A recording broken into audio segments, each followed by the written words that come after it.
Bigla na lang bumunot ng espada si Giom, naglalabas ng pulang alon na kumikislap sa paligid niya habang nag-aalab ang kanyang mga mata sa matinding galit. Hinugot niya ang kanyang 9-ring Heavenly Sword at ginamit ang pangatlong galaw, Soul-Blinding Blow. Isang matingkad na pulang sinag ang bumulusok papunta kay Wol, napakainit kaya't napaatras sina Wan at si Won, lalo pang sumakit ang sugatang balikat ni si Won. Ngunit nanatili lang si Wol, walang emosyon, hawak pa rin ang babae sa kanilang harapan. Hinawakan ni Won ang kanyang espada, napagtanto niyang muntik na siyang mabulag o mapatay kung hindi dahil kay Giom. Hindi pa siya nakalaban ng ganito kalakas na kalaban, pero alam niyang hindi siya maaaring sumuko. Biglang sumingit si Giom, sinasabing kailangang tapusin na ito at umatras sila. Galit na tumutol si Seo-won, iginiit na kailangan nilang ipaghiganti si Peong. Pinilit ni Won na makinig sila kay Giom na ikinagulat ni Seo-won. Napatingin siya kay Won na parang hindi makapaniwala. Tahimik na sinabi ni Wan na nakita na nila ang sapat at wala silang laban kay Wol. Tumalikod si Seo-won, iniisip ang kanyang reputasyon bilang alagad ng Supreme Sword Han, kilala sa kanyang husay at katatagan. Hindi niya matanggap na ngayon ay sinasabi nitong dapat silang umatras. Napaluhod si Seo-won, tuluyang bumigay. Mungkahi ni Giom na ipagpaliban muna ang laban nila. Tinanong ni Wol kung bakit pa siya mag-aaksaya ng oras. Ipinaliwanag ni Giom na si Pyong ang nagsimula, pero wala siyang tapang para dalhin ito sa ganitong punto. Idinagdag niyang may totoong salarin na kumokontrol sa iba, base sa mga senyales ng mga nakaraang biktima. Sinabi niyang ang nangyaring ito ay isa lamang panlilinlang at dapat nilang mahuli ang tunay na kalaban. Binalaan niya si Wol na maaaring nakalabas na ng Chengdu ang tunay na salarin at posibleng nagkakalat ng mas matinding pinsala sa ibang lugar. Tinanong ni Wol kung ano ang mangyayari kung tatanggihan niya. Sagot ni Giom, lalaban siya kay Wol ng buong lakas. Dagdag pa niya, kung lalabanan siya ni Wol, hindi na niya mahuhuli ang tunay na pumatay kay So-young. Tinanong niya si Wol kung kaya ba niyang tanggapin yon. Tahimik na lumakad palayo si Wol mula sa nagliliyab na gusali. Ilang sandali lang, bumagsak ang bahay, tinupok ng apoy. Nakahiga si So-hyang sa isang tela, napapalibutan ng mga nagluluksa. Tinatawag ang kanyang pangalan na parang hindi makapaniwala.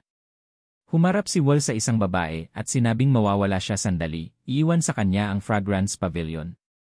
Hiniling niya rito na tiyaking makakahanap ng magandang lugar na may sikat ng araw para sa libingan ni So-young. Nangako ang babae na ayusin niya ang lahat. Walang maraming sinabi, umalis si Wol. Tinanong ni Giom kung handa na si Wol na tugisin ang tunay na salarin. Sinagot siya ni Wol na wala siyang interes na tumulong. Iginiit ni Giom na hindi mahirap hanapin ang may kasalanan, pero mas mahalaga raw na matukoy kung sino talaga ang nasa likod ng lahat ng ito. Hinawakan niya ang kanyang espada, handang lumaban, pero walang pakialam si Wol at binanggit lang ang Minor Thunder Temple bilang posibleng susi sa sagot. Samantala, isang babae ang mabilis na gumagalaw sa pagitan ng mga bahay, nag-iisip tungkol sa pagtatagpo ni Giom at Wol at kung paano hinaharap ni si Won ang mga pakana ni Pyong. Nalubog sa kanyang isipan, hindi sinasadyang nabangga niya ang isang lalaki at agad na humingi ng paumanhin. Ngunit nang tumingala siya, nakita niya si Hook at ang matalim nitong tingin ay nagbigay ng kilabot sa kanya. Iniabot ni Hook ang kanyang kamay at ginamit ang kanyang mahika upang patulugin siya. Ilang sandali lang, bumagsak ang babae sa ilalim ng kanyang spell. Binuhat siya ni Hook, umiti at sinabing isa siyang magandang huli. Dadalhin niya ito sa Minor Thunder Temple upang gawing pinakamalakas na puppet. Umingit ang itim na usok sa paligid nila habang sila'y nawala sa ere. Mula sa malayo, may sigaw ng kasiyahan si Hyuk, sabik na makita ang luha ni Giom. Samantala, inutusan ni Wol si Soju na kunin ang mga gamit na kakailanganin niya para sa isang paglalakbay patungong Tibet. Nagulat si Soju at itinuro na abutin ng isang buwan ang paglalakbay. Tinanong niya kung may kinalaman ito sa nangyari sa Fragrance Pavilion. Tahimik lang na tumango si Wol. Iniabot ni Soju kay Wol ang isang maleta at ipinaliwanag na may kasamang windbreaker ito na ginamitan ng espesyal na langis upang maging water-resistant at kayang tiisin ang bahagyang init. Pagkatapos, inilabas niya ang isang maliit na supot na may tali. Sa loob nito ay may kaunting puting pusporong apoy, isang likha ng tangklan na kayang gawing walang hanggang ilawan ang isang kandila. Binalaan niya si Wol na kakaunti lang ito at dapat gamitin lang sa matinding pangangailangan. Pagsapit ng bukang liwayway, sinabi ni Giom kay Wol na nawawala ang kanyang kaibigang si Juan. Iginiit niyang hindi basta mawawala si Juan matapos nitong saktan si Wall. Sinabi ni Wall na hindi pa niya ito nakikita mula noong huli nilang paghaharap. Nilinaw ni Giom na hindi niya siya sinisisi, pero naniniwala siyang ang parehong taong kumuha kay Juan ang may kagagawan nito. Naniniwala siyang si Hook ang nasa likod ni Pyong at ginagamit niya si Juan upang makaganti sa kanya. Tinanong niya kung tutulong si Wall.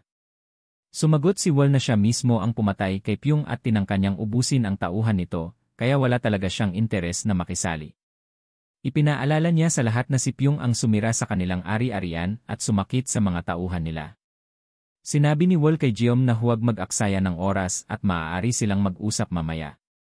Nasa Minor Thunder Temple ang kalaban, at kailangan ni Giom ang tulong ni Wall para hanapin ito. Habang papalabas sila, tinanong ni Giom kung talaga bang mahahanap ni Wall ang hinahanap nila. Sinabi ni Wall na manatili lang malapit pero huwag maging sagabal, idinagdag na magiging maayos si Giom hanggat pareho silang humihinga. Ipinahayag niyang wala ni isa mang makakataka sa kanya. Sa isang silid na may bahid ng dugo, natagpuan ni na Wall at Giom ang mga bangkay. Hindi makapaniwala si Giom sa nangyari at kitang-kita ang galit niya. Sinuri ni Wall ang mga katawan, inilapat ang kamay sa sahig, at nagsimulang magsalita sa mga pahiwatig tungkol sa bahay. Hinala niya na maaaring hanapin sila ng salarin, pero binalaan na matagal na siyang pinagmamasdan nito, lalo na kung naghahanap ito ng paghihiganti. Hindi maalis sa isip ni Wall ang kalabang nagmamanman kay Pyong, nasugatan at nag-iisa, malayo sa grupo. Samantala, nakatanaw si Giom sa bintana habang sinusuri ni Wall ang sahig. Napansin niya ang mga piraso ng bakal, balat, at bulak na nakakalat. Pinulot niya ang isang piraso ng madulas na balat at nagsalita ng malakas, malamang, patungo ang kalaban sa kanlurang kabundukan. Habang sinusuri ito, tinanong ni Giom kung talagang may langis ang balat.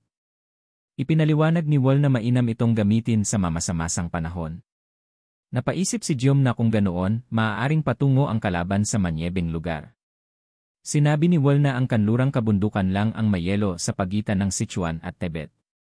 Naglakad sina Giom at Wall na nauuna si Giom. Napagpasyahan nilang magtungo sa kanlurang kabundukan na sinang-ayunan ni Wall. Habang naglalakad, natagpuan nila ang isang patay na kabayo at isang sugatang lalaki, kapwa duguan. Lumingon-lingon si Giom at sumang-ayon sa lalaking maaaring tumakas ang kalaban gamit ang bangka. Sa paglapit nila, nakita nila ang mga bakas ng paa na patungo sa tubig. Sinuri ni Wall ang lalaking duguan, sinusubukang alamin ang sitwasyon. Nagbahagi siya ng dalawang balita. Ang mabuting balita. Isa sa kanila ay buhay pa, dahilan upang umiti si Gilaume. Ngunit may masamang balita rin. Alam na ng kalaban na paparating sila. Inabot ng isang batang lalaki ang isang kumot kay Gilaume, sinasabing makakatulong ito laban sa lamig. Tinanong ni Gilaume kung paano naman siya. Binuksan ng bata ang isang maliit na kahon at sinabing may espesyal siyang bagay bago isuot ang isang belo. Sa gitna ng manyebeng kagubatan, naglakad si Hawk, nag-iwan ng malalalim na bakas ng paa. Habang may hawak siyang isang bagay, bigla siyang huminto, pakiramdam na may isang bihasang mandirigmang sumusubaybay sa kanya. Lumingalinga siya, nagtataka kung sino sa Sichuan ang may ganoong kakayahan. Tumalikod si Hook, naaalala kung paano siya pinigilan ng isang tao sa paggamit kay Pyong upang pag-awayin ang grupo ni Giom. Napagtanto niyang kahit anong pagtatago ang gawin niya sa tunay niyang sarili, hindi niya malilinlang si Wall. Pareho silang mga nilalang ng anino, ngunit mas malakas at mas delikado si Wall kaysa sa iniisip ng iba. Nahuli na kaya ni Wall ang presensya ni Hook. Iniisip ni Hook na kung siya lang mag-isa, madali siyang makakatakas, pero kailangan niyang kumilos ng mas mabilis dahil may dapat siyang protektahan. Kapag nakarating siya sa Tibet, tutuloy siya sa Minor Thunder Temple. Samantala, naglakbay si Wall at Giom sa niebe at sa wakas ay narating ang Tibet. Inamin ni Giom na hindi niya kakayaning tiisin ang lamig na ito kung wala si Wall. Napansin niyang matapos ang kanilang paglalakbay, ang tanging bagay na mayroon silang pareho ay ang hilig sa martial arts. Ngunit lubhang magkaiba sila habang ang pandama ni Wall ay kasing talim ng isang talim. Ano ang antas ng isang taong nag-iisa lamang na sumira sa mga sekta ng King at Emi? Naalala ni Giom ang matinding laban nila ni Wall at napagtanto niyang marahil maraming teknik si Wall na hindi pa niya nasasaksihan. Medyo natatakot siya pero naintriga rin kung ano pa ang kaya nitong gawin. Biglang sinabi ni Wall na may paparating. Mula sa kawalan, lumitaw ang isang grupo ng armadong mandirigma sa harap nila. Nakilala ni Giom ang mga ito bilang kilalang mga tulisan sa bundok, mga pumapatay at nagnanakaw ng walang awa. Hinawakan niya ang kanyang katana at sinabing magsisimula na ang labanan. Sinabi ni Wol na siya na ang bahala. Umurong si Wol, binanggit na madaling matakpan ng malalakas na hangin ang mga bakas ng paa, kaya iiwanan niya ng palatandaan si Giom. Handa nang lumaban si Giom at sinabihan si Wol na mauna na nang angakong susunod siya agad. Sa ganoon, agad tumakbo si Wol sa buong bilis. Samantala, nagsimulang lumakad si Giom patungo sa mga tulisan, handa nang simulan ang labanan. Sa lungsod, naggangalit ang mga ngipin ni Si Won habang inaalala ang laban niya kay Wol, pakiramdam na wala na siyang magagawa. May kumatok sa pintuan at nagtanong kung maaari silang pumasok. Dumating si Ginoong Shin kasama si Soha upang tingnan ang kalagayan niya. Sinabi nilang huwag na siyang umupo dahil narito sila upang ipakilala si Hong Yushin mula sa angkan ng Hao. Siya ang nagmamanman sa mga kasalukuyang miyembro ng angkan sa Chengdu. Tumango si Si Won bilang sagot. Sinabi ni Hong na may mahalaga siyang ibabahagi, kaya pumunta siya ng gabing iyon. Tinanong ni Si Won kung ano ang napakahalaga. Sinabi ni Hong na may kinalaman ito sa mamamatay taong si Wol na kasama ni Ginoong Giom. Binanggit niya na napakapanganib ni Wol. Sinubukan nilang maghukay ng impormasyon tungkol sa kanya, ngunit walang natagpuan. Ipinaliwanag ni Hong na gusto nilang humingi ng tulong kay Si Won upang harapin ang anumang banta na maaaring idulot ni Wol. Inilahad niya na seryosong nasaktan si Si Won ni Wol at tinanong kung maaari niyang ibahagi ang mga detalye. Pumayag si Si Won na tumulong ngunit hindi niya tiyak kung gaano siya magiging kapaki-pakinabang. Nang iginiit ni Hong ang tanong, inamin ni Si Won na hindi niya maintindihan kung paano siya natalo ni Wol. Samantala, nagising si Won sa Tibet at tumingin ng diretsyo, sinusubukang alamin kung saan nagkamali at kung paano siya makakabawi. Para sa kanya, mas mukha pang isang puwersa ng kamatayan si Wol kaysa isang tunay na tao. Sinulyapan niya ito, nagtataka kung bakit pa ito nananatili sa kanya.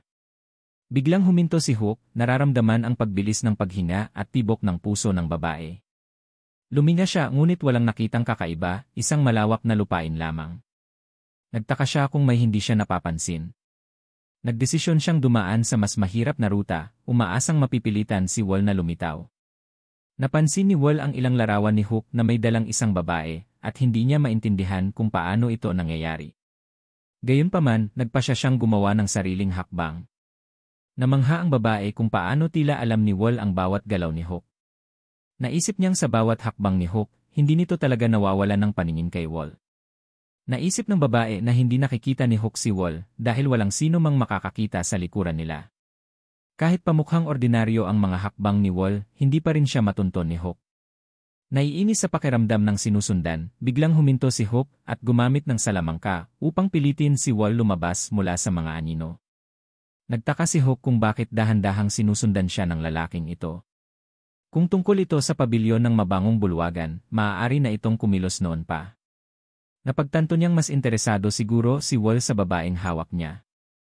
Itinaas ni Hook ang babae at, sa pagkakita sa takot sa kanyang mga mata, nagtipo ng enerhiya sa kanyang mga kamay. Sumigaw siya, sinasabing malalaman nila kung hanggang kailan kayang magtago ni Wol, saka inihanda ang kanyang demonyong hampas ng apoy. Biglang isang matalim na talim ang tumagos sa kanyang mga kamay at dumaloy ang dugo.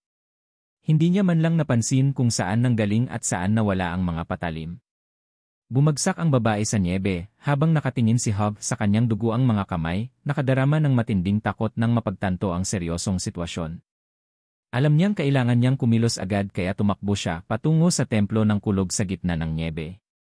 Nilapitan ni Wol ang babae at inalis ang takip sa kanyang bibig, napansin kung gaano siya kapagod. Tinanong siya ng babae kung bakit siya naroon, at hindi sigurado si Wol kung tatagal pa siya hanggang dumating si Giom humingi siya ng paumanhin bago lumapit upang halikan siya. Isang alon ng enerhiya ang dumaloy sa pagitan nila at umatras ang babae, litong-lito at biglang nakadama ng init. Tinanong niya kung ano ang ginagawa nito. Bumagsak siya sa nyebe at ipinaliwanag ni Wol na ibinahagi niya ang ilan sa kanyang enerhiya. Dapat itong makatulong upang manatili siyang buhay hanggang sa dumating si Giom, tinitigan siya ng babae, nagtataka kung sino siya at bakit siya naroon. Samantala, nakarating si Hyuk sa malaking tor at tumayo sa harap ng tarangkahan. Isang tinig ang lumabas mula sa loob, nagtatanong kung sino siya. Sumagot siya na mula siya sa Minor Thunder Temple, at may impormasyon siya para sa may-ari ng Thor. Binanggit niya ang pangalan ni Yulmok at muling nagtanong. Bumukas ang tarangkahan ng Thor at isang babae na nakasuot ng marangyang damit na may magarang palawit ang lumabas. Tinanong niya kung totoong ang galing siya sa Little Temple of Thunder. Yumuko si Hook at ipinakilala ang sarili. Tumawa ang babae at sinabing narinig na niya ang tungkol sa kanya, ang pambihirang asong tagahabol na pinalaki ng isang nakatatandang monghe. Nais niyang malaman kung bakit siya dumating. Ipinaliwanag ni Hook na may taong humahabol sa kanya at malapit nang dumating.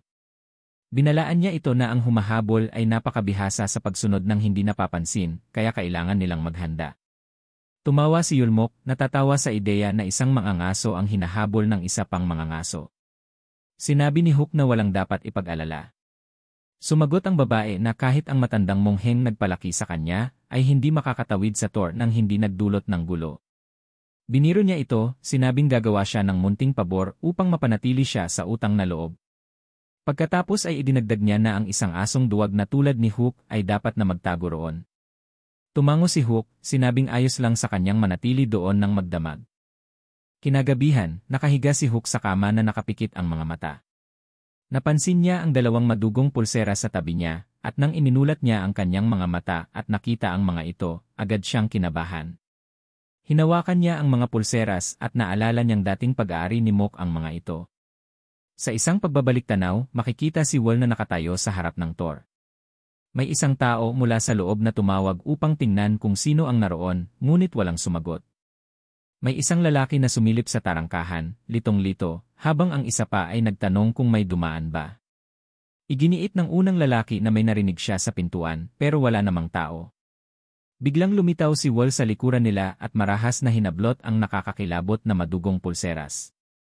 Sa kasalukuyan, kinakabahan si Hook habang tinitingnan ang kanyang bangs, pakiramdam na masyadong madilim at tahimik ang paligid. Hindi siya makakita ng anuman. Habang sinusubukan niyang makalabas, napansin niyang parang lumiit ang mga pasilyo. Hindi ito ganito kasikip dati. Nagpatuloy si Hyuk sa paglalakad, hawak ang madugong pulsera sa kanyang kamay, sinusubukang hanapin ang may-ari nito. Biglang lumawak ang kanyang mga mata sa takot nang makita niyang may isang lalaking nakangiti sa harapan niya, at bigla itong bumagsak sa sahig at nilamon ng apoy. Sa loob ng lagusan, nakita niya ang mga kalalakihang nakaharap kay Wol habang nagsisimulang magliyab ang paligid. Naguguluhan, mabilis siyang umatras mula sa apoy na unti-unting lumalapit sa kanya. Sa paligid niya, napansin niyang may mga lalaking parang nakapila lang, ngunit lahat sila ay patay na. Naisip niya ang tungkol sa Thor at hindi niya maalis sa isipan na baka wala nang natira roon. Napalaki ang mata ni Hook habang patuloy siyang tumatakbo, litong-lito sa nangyari. Bumagsak sa sahig ang madugong mga pulseras habang nakita niya ang duguang katawan ni Mok sa trono, napapaligiran ng lawa ng dugo. Nagtaka siya kung bakit pinatay ni Wol ang lahat sa Crimson Tower, ngunit iniwan ang pulseras ni Mok para sa kanya. Bakit hindi na lang siya pinatay? Ano ang pakay ni Wol sa paglalaro sa kanya? Biglang tumalon si Hook mula sa nagliliyab na Crimson Tower, iniisip na guguho na ito anumang sandali. Mula sa Thor, naghagis ng patalim si Wol, tumama ito sa balikat ni Hook habang tumatakbo siya. Hindi man lang niya napansin ang sugat at patuloy na bumuelo, kumbinsido na ang tanging paraan para mabuhay ay makarating sa Minor Thunder Temple. Samantala, nanatili si Wol sa Thor, pinapanood lang si Hook habang tumatakas ito. Nagbago ang eksena sa kabubatan, kung saan naglalakad si Hook sa pagitan ng mga puno, hawak ang dumurugong balikat, at biglang natawa. Tahimik na sumusunod sa kanya si Wol, iniisip kung saan siya patungo. Nakatakas si Hook sa mismong sandali na muntik na siyang mahuli ni Wol. Kanina lang, nararamdaman pa ni Wol ang hininga at init ng katawan ni Hook. Pero ngayon, naglaho na siya. Nakaramdam si Wol ng kakaibang enerhiya at nagsimulang magduda kung ito ay isang patibong o kung napuntahan na niya ang lugar na ito noon. Sa huli, tumigil siya at inamin sa sarili niyang nawala niya si Hook. Nakatayo si Wol sa gilid ng kagubatan, ngunit nagpasya siyang iwasan ito. Hindi niya matanggal sa isip na parang hindi pala kaibigan ang kagubatan, parang gusto siyang palayasin ito. Napansin niyang may mga salamangkang nilagay upang lituhin ang sinumang naglalakbay. Ramdam niya ang malakas na enerhiya mula sa isang malapit na templo, marahil ang Hidden Thunder Temple, isang mahalaga ngunit misteryosong lugar sa Tibet. Napaisip si Wol na kung ipagpapatuloy niya ang paggalugad, baka matuklasan din niya ang mga sikreto nito. Lumayo siya sa kagubatan at nagmuni-muni na ganito na ang nakasanayan niyang paraan. Natagpuan niya ang sarili sa isang maliit na bayan, gumagala sa mga lansangan, nagmamasid ng anumang palatandaan tungkol sa Thunder Temple. Napansin niyang pinagmamasdan siya ng mga tao, ngunit nananatili silang malayo.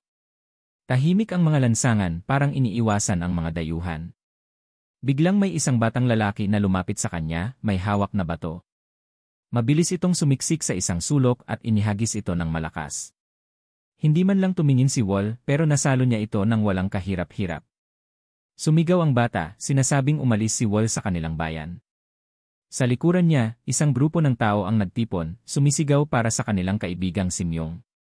Isang lalaki ang lumapit, lumuhod, at yumuko, taimtim na humihingi ng tawad kay Wol para sa ginawa ng kanyang anak.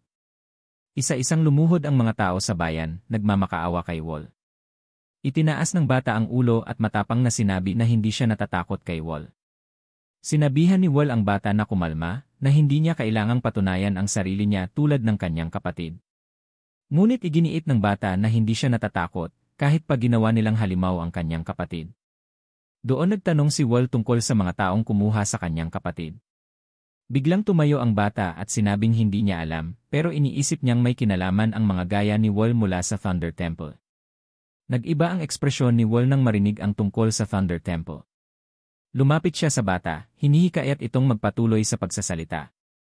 At dito na nagtatapos ang ating video. Maraming salamat sa panonood. Kung nagustuhan mo, huwag kalimutang i-like at mag-iwan ng comment sa ibaba. At syempre, kung hindi ka pa nakasubscribe, pindutin mo na yung subscribe button at ang bell icon para updated ka sa susunod nating content. Hanggang sa susunod na video. Ingat kayo palagi.